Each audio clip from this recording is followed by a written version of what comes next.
je veux voir la Martinique apaisée. Je veux que les Martiniquais s'aiment les uns les autres, qu'il n'y ait moins de haine. Vous voyez, les attaques ad nominem, c'est-à-dire de personnes que l'on entend aujourd'hui, on entend traiter une femme de chien, etc. Je veux dire, non, on ne peut pas vivre dans un pays comme ça.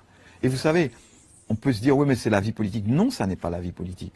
La vie politique, c'est le respect de l'autre, c'est le débat, c'est la force des convictions, c'est la force des engagements, mais c'est d'abord le respect de l'autre. C'est parce que les politiques ont une mission d'exemplarité. Vous donnez l'exemple aux autres.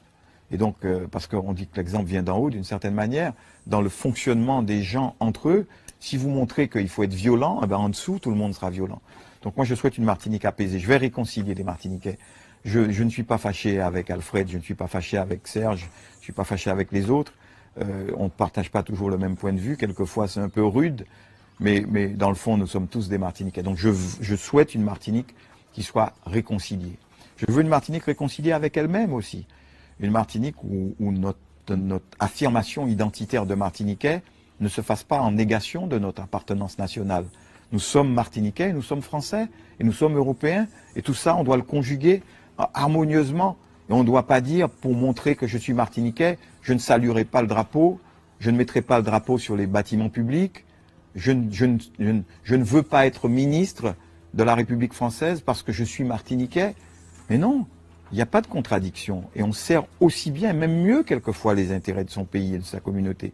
Donc voilà la Martinique que je veux, une Martinique qui soit à la fois plus proche les uns des autres, et puis une Martinique qui se développe, une Martinique qui crée de l'emploi, une Martinique où on n'est pas deux communautés, une communauté qui vit et une communauté qui regarde l'autre communauté vivre. Parce que c'est ça aujourd'hui, et c'est un gros problème, c'est ça qui génère la violence. Il y a ceux qui sont dans le système, et puis il y a ceux qui veulent y entrer, et comme ils ne peuvent pas y entrer, comme ils n'ont pas les codes d'accès, comme ils n'ont pas les clés, comme ils n'ont pas la chance de pouvoir accéder à cela, eh bien qu'est-ce qu'ils font? Ils réagissent avec violence, ils expriment leur rejet, ils expriment leur frustration avec violence. Et comme aujourd'hui, si vous voulez, il n'y a plus d'expression idéologique, parce que ça s'exprimait tout ça autrefois de manière idéologique, aujourd'hui, ça s'exprime de manière plus individuelle, parce que la grande utopie, par exemple, qu'a représenté toutes les idéologies, tous les communismes, socialisme, etc., toutes ces grandes utopies, aujourd'hui, elles ne font plus recette. Et donc, mais les gens, ils ont besoin d'espérer.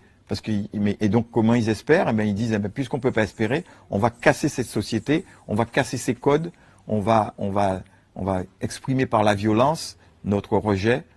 Et moi, je ne veux pas de cette société-là. Société apaisée, qui donne sa chance à chacun.